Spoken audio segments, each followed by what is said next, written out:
ഒരു മുന്നിൽ കരഞ്ഞിട്ടില്ല.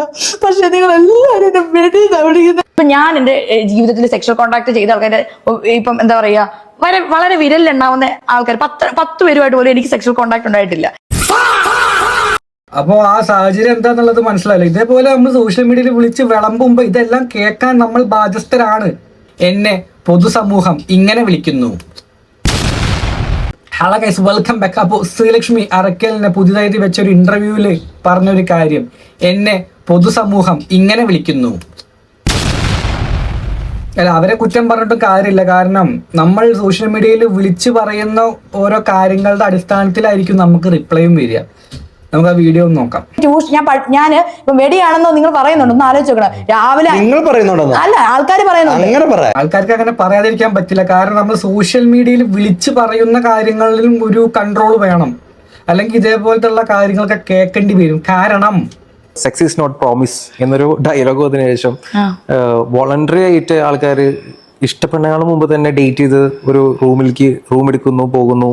അങ്ങനെ ഒരു സിസ്റ്റം വന്നപ്പോഴാണ് ഈ പ്രശ്നങ്ങൾ കൂടി വന്നത്. ഇപ്പൊ അത് തെറ്റാണെന്നൊന്നും എനിക്ക് പറയാൻ വേണ്ടി പറ്റത്തില്ല. ഇപ്പൊ എന്റെ ലൈഫിൽ അങ്ങനെ ഉണ്ടായിട്ടുണ്ട്. അതായത് ഞാനിപ്പോ എനിക്കൊരു ഒരാണിനോട് ക്രഷ് തോന്നി. ഞാൻ എന്ത് ചെയ്തു, എന്താ പറയാ, ഞാൻ അവനുമായിട്ട് സെക്ഷൽ കോൺടാക്റ്റിൽ ഏർപ്പെട്ടു. എന്നിട്ട് അതിനുശേഷം കുറെ നാൾ കഴിഞ്ഞ് പിന്നെ ഇത് കണ്ടിന്യൂസ് ആയിട്ട് അതായത് ഇപ്പൊ ഞാൻ എന്റെ ജീവിതത്തിൽ സെക്ഷൽ കോൺടാക്ട് ചെയ്ത ആൾക്കാരെ ഇപ്പം എന്താ പറയാ വളരെ വിരലിലുണ്ടാവുന്ന ആൾക്കാർ 10 പേരുമായിട്ട് പോലും എനിക്ക് സെക്ഷൽ കോൺടാക്ട് ഉണ്ടായിട്ടില്ല. അപ്പോ ആ സാഹചര്യം എന്താന്നുള്ളത് മനസ്സിലായില്ല. ഇതേപോലെ നമ്മൾ സോഷ്യൽ മീഡിയയിൽ വിളിച്ച് വിളമ്പുമ്പോ ഇതെല്ലാം കേൾക്കാൻ നമ്മൾ ബാധ്യസ്ഥരാണ്. അതിപ്പോ ശ്രീലക്ഷ്മി അറക്കൽ മാത്രമല്ല, ബാക്കി എന്ത് കണ്ടന്റ് ക്രിയേറ്റേഴ്സ് എന്ത് കാര്യങ്ങൾ ചെയ്യുമ്പോഴും, അതായത് കമന്റ് സെക്ഷനിൽ ഇങ്ങനത്തെ കാര്യങ്ങളൊക്കെ വരാൻ സാധ്യതയുണ്ട്. പിന്നെ ഒന്നാമത് ഷിംജിതയുടെ വിഷയത്തിലാണ് ഇങ്ങനെ ഒരു പദപ്രയോഗം എല്ലാവരും നേരത്തെ പറഞ്ഞ പോലെ തന്നെ ആ പദപ്രയോഗത്തോട് എനിക്ക് എതിർപ്പാണുള്ളത്. കാരണം എന്തൊക്കെ ആയാലും അങ്ങനെയൊന്നും വിളിക്കാൻ പാടില്ല. അതിന് ബുദ്ധി ഇല്ലാച്ചിട്ട് ബാക്കിയുള്ള ആൾക്കാർ മൊത്തം ഇങ്ങനെ വിളിക്കുക. അപ്പൊ ഞാനും നീയൊക്കെ തമ്മിൽ എന്താ വ്യത്യാസം ചോദിക്കാറുള്ളൂ.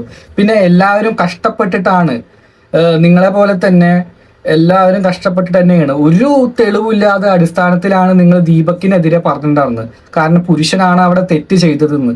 അങ്ങനത്തെ ലെവലിൽ വർത്താനം പറഞ്ഞിട്ട് പിന്നീട് ഇങ്ങനെ പറയുമ്പോൾ ആൾക്കാർ പ്രതികരിക്കാതില്ല. അത് ഉദ്ദേശിക്കണം. അവർക്ക് മുമ്പുണ്ടായ ഒരു അലിഗേഷൻ, ഫേക്ക് അലിഗേഷൻ, ഇതേപോലെ വീഡിയോ കോൾ ചെയ്തിട്ട് പ്രദർശിപ്പിച്ചു എന്ന് പറഞ്ഞിട്ടുള്ള ഒരു ഫേക്ക് അലിഗേഷൻ. അപ്പോൾ അതിനെ പറ്റിയിട്ടാണ് അവർ പറയുന്നത് ഫേക്കാണ്. അപ്പോൾ അതേപോലെ ആൾക്കാർക്ക് പറഞ്ഞുണ്ടാക്കിക്കൂടെ എന്നുള്ള ലെവലിൽ.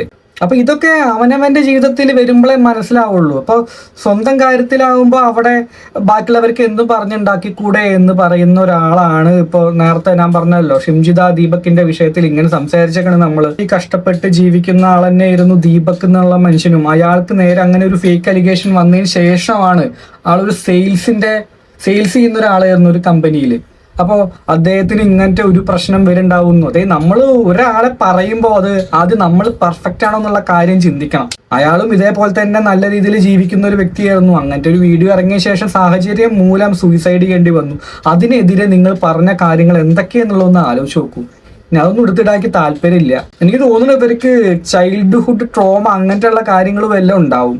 അല്ലാതെ ഇങ്ങനെ ഒന്നും പറയാനുള്ള ചാൻസ്, നേരത്തെ പറഞ്ഞ പോലെ തന്നെ ഒരു ചൈൽഡ്ഹുഡ് ട്രോമ ഉണ്ട് അവർക്ക്. അതുകൊണ്ടാണ് ഇങ്ങനെ സമൂഹത്തിൽ പറയുന്നതെന്ന് എനിക്ക് പറയാനുള്ളത്. ഒരിക്കലും നമുക്ക് പറയാൻ പറ്റില്ല എല്ലാ ആണുങ്ങളും ശരിയാണ്, സ്ത്രീകൾക്ക് നേരെ ഇങ്ങനത്തെ സംഭവങ്ങളൊന്നും നടക്കുന്നില്ല എന്ന് ഒരിക്കലും പറയാൻ പറ്റില്ല. പക്ഷെ അത് നിങ്ങളുടെ ചൈൽഡ്ഹുഡ് ട്രോമ വെച്ചിട്ട് അവിടെ നടന്ന സംഭവം അങ്ങനെയാണ്, അവിടെ ദീപക് മാത്രമാണ് ചെയ്തത് എന്നൊക്കെ പറയുമ്പോൾ ഇതേപോലെ അവനവനും അവസ്ഥ വരുന്നെന്ന്. നേരത്തെ പറഞ്ഞ പോലെ തന്നെ എല്ലാ ആൾക്കാരും, എല്ലാ ആണുങ്ങളും അത്ര നല്ലവരൊന്നുമല്ല, എല്ലാ സ്ത്രീകളും അത്ര നല്ലവരല്ല. ഇതേപോലത്തെ ആൾക്കാരുണ്ട്. പക്ഷെ തെളിവുകളില്ലാത്ത ഒരു അടിസ്ഥാനത്തിലാണ് നിങ്ങൾ അയാളെ പറ്റി വേണ്ടാതീനം പറഞ്ഞതെന്ന് ആലോചിക്കണം. എന്ന് കരുതി എല്ലാവരും അതേപോലെ ആവണം എന്നില്ല. അത് ആദ്യം മനസ്സിലാക്കുക. അവരുടെ അച്ഛനെ പറ്റിയിട്ടാണ് പറഞ്ഞത്. അങ്ങനത്തെ ഒരാളായിരുന്നു. അതായത് കളങ്കാവൽ സിനിമയിൽ മമ്മൂട്ടി ചെയ്യുന്ന പോലത്തെ കൊല്ലില്ല, ബാക്കി കാര്യങ്ങളെല്ലാം ചെയ്യും. അതാ പറഞ്ഞത്, ഞാൻ നേരത്തെ പറഞ്ഞ പോലെ തന്നെ ചൈൽഡ്ഹുഡ് ട്രോമ വല്ലതും ഉണ്ടാവും. അതുകൊണ്ടായിരിക്കണം ഇങ്ങനെ ഓരോന്ന് പറയുന്നത്. അവരോട് പറയാനുള്ളത് എല്ലാവരും അതേപോലെയുള്ള ആൾക്കാരല്ല. പിന്നെ ഇതേപോലെ സോഷ്യൽ മീഡിയയിൽ വന്നിരുന്നിട്ട് ഇതേപോലെ കാര്യങ്ങൾ പറയുമ്പോൾ ഊക്ക് എന്തായാലും കിട്ടും. അപ്പൊ അത് അക്സെപ്റ്റ് ചെയ്യാനുള്ള മനസ്സുണ്ടെങ്കിൽ മാത്രം വീഡിയോസ് ചെയ്യുക, വീഡിയോയിൽ വന്നിട്ടിരുന്ന ഓരോ കാര്യങ്ങൾ പറയുക. നിങ്ങൾ വെറുതെ ഒരു വീഡിയോ എടുത്ത് ഇരുന്നിട്ട് പറയുക, അല്ലെങ്കിൽ ഒരു ക്യാമറ പിടിച്ച് വരുന്ന ആൾക്ക് ഒരു ക്ലിപ്പ് കൊടുക്കുന്നുണ്ടെങ്കിൽ, നിങ്ങളുടെ ഒരു തോട്ട്സ് കൊടുക്കുന്നുണ്ടെങ്കിൽ അതിന്റെ പിന്നിൽ ഒരു കളി ഉണ്ടല്ലോ, അതായത് ക്യാഷ് എന്നുള്ള ഒരു കളി. എല്ലാവരും അരി വാങ്ങാൻ തന്നെയാണ് ഈ വക പരിപാടിയൊക്കെ ചെയ്യുന്നത്. ഇങ്ങനത്തെ ഓരോ ക്ലിപ്സും കാര്യങ്ങളും, അതായത് നമ്മൾ വീഡിയോ എടുക്കാൻ വേണ്ടിയിട്ട് നമ്മുടെ തോട്ട്സ് പറയുമ്പോഴും ഇതേപോലത്തെ ഉള്ള ഊക്കും കാര്യങ്ങൾ കിട്ടും എന്നുള്ളത് ബോധ്യം വേണം.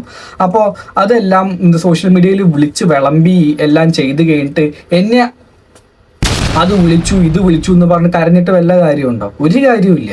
അപ്പൊ ആദ്യം അക്സെപ്റ്റ് ചെയ്യാൻ പഠിക്കുക, എന്നിട്ട് സമൂഹത്തിൽ പെരുമാറുക. ഇവരുടെ ഇന്റർവ്യൂ വേറെയും കുറെ കാര്യങ്ങളൊക്കെ ഉണ്ട്, കാണുമ്പോൾ ഒരു സ്റ്റാൻഡില്ല, കുറച്ച് അങ്ങോട്ട് മാറുന്നുണ്ട്, കുറച്ച് ഇങ്ങോട്ട് മാറുന്നുണ്ട്. അപ്പൊ ശ്രീലക്ഷ്മി അറക്കൽ എന്താ വേണ്ടി വെച്ചിട്ട് ഒരു കാര്യം സംസാരിക്കുമ്പോൾ അതിനെപ്പറ്റി കൃത്യമായിട്ട് പഠിച്ചതിന് ശേഷം വർത്താനം പറയാൻ നോക്കുക എന്ന് പറയാൻ പറ്റുള്ളൂ. അല്ലാതെ വള എന്ന് പറഞ്ഞു കഴിഞ്ഞാൽ ഇതേപോലെ ആ ലെവലിലുള്ള അത് കേൾക്കേണ്ടി വരും. നമുക്ക് എല്ലാ കാര്യങ്ങളും പോസിറ്റീവ് എന്നുള്ള ലെവലിൽ കൊണ്ടുപോകാൻ പറ്റില്ല. രണ്ട് അഭിപ്രായമുള്ള ആൾക്കാരാണ് നമ്മുടെ എല്ലാ സ്ഥലത്തും. എന്തെങ്കിലും ഒരു കാര്യം ചെയ്യുകയാണെങ്കിൽ അതിന് രണ്ട് അഭിപ്രായം ഉണ്ടാവും. അപ്പൊ എല്ലാ ആൾക്കാരും പോസിറ്റീവായിട്ട് കൊണ്ടുപോകാൻ പറ്റുമോ? ഒരിക്കലും ഇല്ല. അപ്പൊ സ്വയം ആയിട്ട് ചെയ്യുന്ന കാര്യങ്ങളിൽ ഒരു ക്ലാരിറ്റി വരുത്താൻ നോക്കി കഴിഞ്ഞാൽ ഇങ്ങനത്തെ കുറച്ച് കാര്യങ്ങളൊക്കെ നമുക്ക് ഒഴിവാക്കാൻ പറ്റും. ഇവരെ സപ്പോർട്ട് ചെയ്ത് സംസാരിക്കൊന്നല്ല കേട്ടോ. അങ്ങനെ സമൂഹം പറയുന്നിട്ടുണ്ടെങ്കിൽ തന്നെ അത് നിങ്ങളുടെ കയ്യിലിരിപ്പ് കൊണ്ടാണ്. കാരണം എന്തൊക്കെ കാര്യങ്ങളാണ് വിളിച്ചു പറയുന്നതെന്നുള്ളതൊന്ന് ആലോചിച്ചാൽ മതി. അപ്പൊ ഇനി ബാക്കി കാര്യങ്ങളൊന്നും ഞാൻ പറയണില്ല. അപ്പൊ നിങ്ങൾ ആ വീഡിയോ അവരുടെ ചാനൽ തന്നെ പോയിട്ട് ഒന്നിരുന്ന് കണ്ടു നോക്കൂ ഫുള്ള്. അപ്പൊ കാര്യങ്ങളൊക്കെ മനസ്സിലാവും. അപ്പൊ നിങ്ങളുടെ അഭിപ്രായങ്ങൾ തീർച്ചയായിട്ടും കമന്റിൽ പറയുക. നമുക്ക് അടുത്ത വീഡിയോ ആയിട്ട് കാണാം. ബൈ.